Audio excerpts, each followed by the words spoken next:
Hey everybody, Wheelchair Gunfighter here. So this video is going to be on handgun defenses, and what I mean by that is essentially how to take the handgun away from somebody. Very, very simple thing to do. A lot of people will get wrapped around too much in the individual technique. You know, if it comes from this angle, you do this, that angle, you do something else.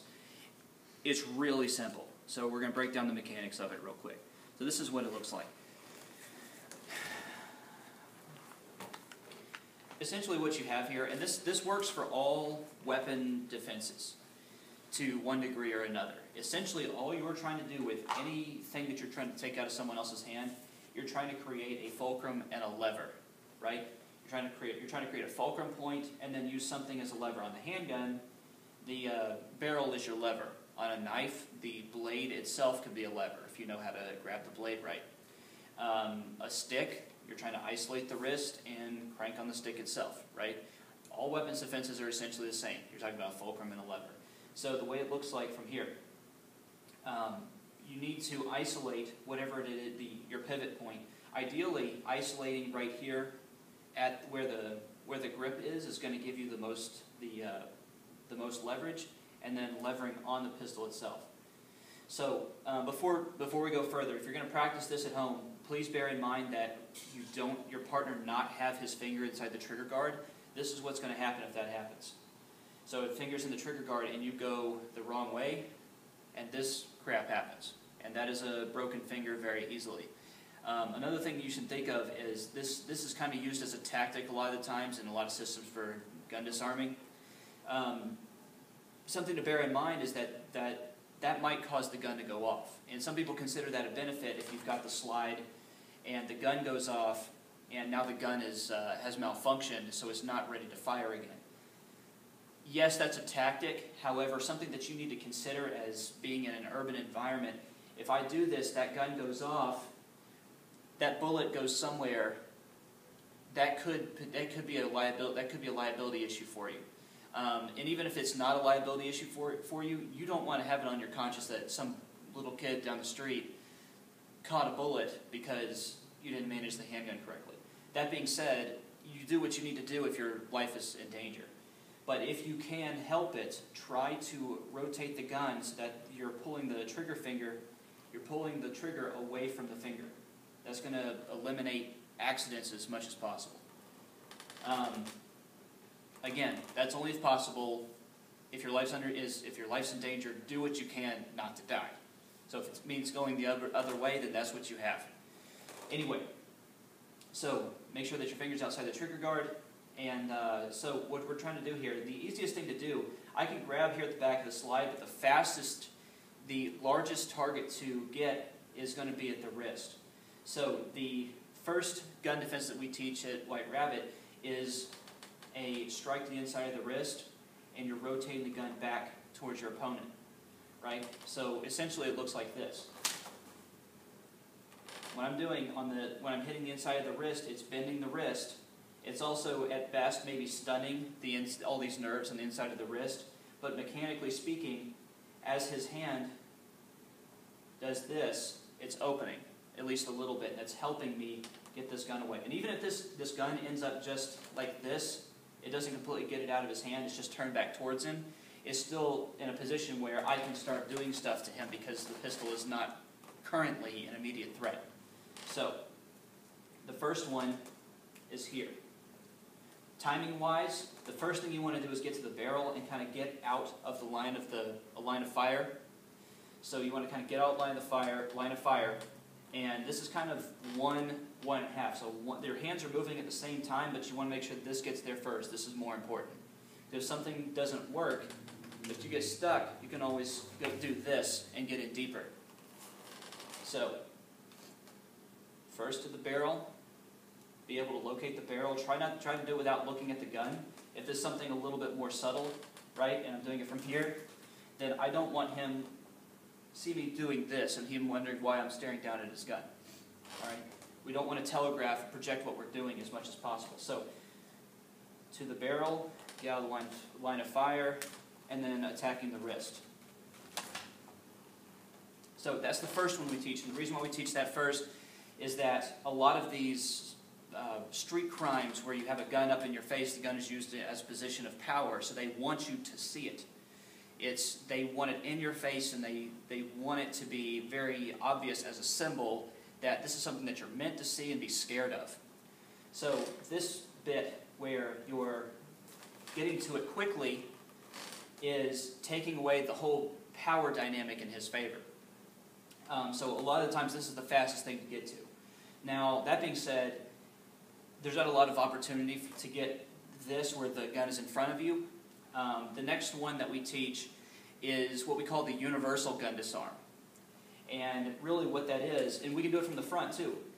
So what this is, you're getting to the side of the gun, you want to get here. So you want to isolate the wrist here and get a grip on the gun to the side. This works from inside and outside, it really doesn't matter, but that's where you're getting. And this works from the front as well, so if you want to have one defense, this is a good one to pick. But essentially what you're doing is you're coming up, meeting the back of his hand, and just turning the wrist is going to get me out of the line of fire. Right? Let's turn this way. Kind of right here. Okay, so if I can come up behind his wrist, and all I have to do is turn my hand, I'm now out of the line of fire. So if nothing else, that's what I'm getting at. But I'm going to come up in here, and as I move in, I'm going to isolate the wrist. I'm going to use my whole arm to lever this. And that's my defense. Now, where this becomes very helpful, this is helpful for all kinds of stuff. If, say, Will has a gun on a third party over this way, and I happen to come up on this, it's right here. If we're in an active shooter situation and someone who is very untrained is starting to come through the doorway, someone who is coming up guns up, unless you have a lot of training, people who with training do this. They come through the doorway gun first. So here's the doorway. This is the first thing that comes through the doorway. Now if I'm in an ambush position right behind the doorway where I position myself when I start hearing shots fired for this active shooter situation, I'm then in a great position to ambush him as he comes through the doorway. Of course, the other alternative, if he's guns down and coming through face first, then that's the thing that I attack. So either way, I can have a pretty significant advantage. I can get the weapon away from him, or I can attack him directly. So this is kind of universally applicable. It can work from coming up from behind somebody, again, third party. If you're talking about something kind of more to the side, right? This is where this applies. I can come here to the side, and there's that, right? This side, it doesn't really matter. That's what I'm trying to get to. So, the first one is straight on, and it's putting the gun between your hands. The second one is getting to the side as soon as possible. This is pretty strong. Now, we kind of consider this the same one, but if you didn't know it was a gun and you get up and get in one side of one of these universal locks of some kind, then this is the same sort of thing. Because the main point of this is flanking. I'm getting to his flank.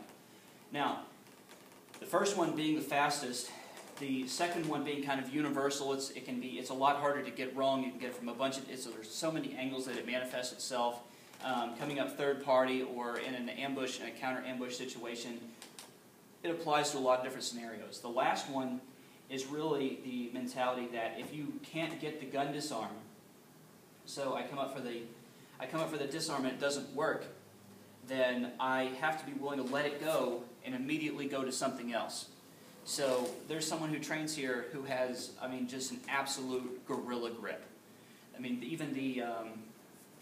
Even sort of these more, these other style gun disarms, there's no doing this. No average sized human being can get through this guy's grip. So that's where you kind of get to this, you're offline, and then you're getting in here as fast as possible inside of the gun arm. So your third option, if you want to call it, it's not a gun disarm, but you still consider it a gun defense, is I want to get inside of his extended arm to go after him in particular. So if his gun is in really tight, then I've got to clear even more distance. For the wheelchair individual, this means that I've got to pull him to me. So I've got to move this gun in a way where most of its path of travel, it's not on me. And then I'm doing stuff. But the idea here is a lot the same as the knife defense, right? So it'd be the same as if he was trying to stab me with it. I'm getting in. I'm putting my body on the outside of his arm, and then I'm getting in. The key word is in. If I can't physically move in, then I'm moving him to me. But, so, 1, 2, and then 3. The last one you're obviously going to see the most success with, just because you're not trying to manipulate something really small. This has to all happen very, very quickly. If I spend too much time on this, if I come up here and spend too much time on it, really all he has to do is jerk backwards from the wheelchair. I can't follow him. So it's got to be fast and precise. This has got to be something that you have to practice. So if I can't, as soon as he recognizes that I am going after his gun, he's going to try to fight for it. Because that's what's giving him an advantage in the situation, at least in his mind. So, again, if you come up and it's not working, you have to be willing to let it go. So I come up here, I'm not getting this for some reason, it turns into a struggle. I have to be the one to adapt the fastest. So you have to recognize, not working, something else. Okay? So, guns are, I won't say they're just as dangerous as knives. When we talk about knives, knives are dangerous for all kinds of reasons, because if you're inside the range, you could have a very complex geometry, right? Stuff can come from, and you really don't need any training at all to be very dangerous with a sharp object. With a gun, right now, I'm in the line of fire. I'm not in the line of fire. I'm not in the line of fire, okay? There's a large, in the scope of how he can move his arm, it's only a small percentage where I'm inside, where I'm really in immediate danger. As long as I'm inside this, I'm relatively safe for the moment as I'm solving the problem. So, obviously we're talking about lethal weapons here where there's knives or guns. So your time for dealing with the problem is very, very small. So speed and precision. Being able to get to the weapon and get it clear as fast as possible. Again, the last one is going to be your most reliable just because you're not focusing on that small object, but you're getting to the flank and dealing with the person rather than the weapon. So, practice these. There's some other stuff, there's some other nuances and stuff, but these are the 3 most applicable. These are the 3 that you're going to see the most success in most encounters with. So, try these out, send me an email. Thanks for watching.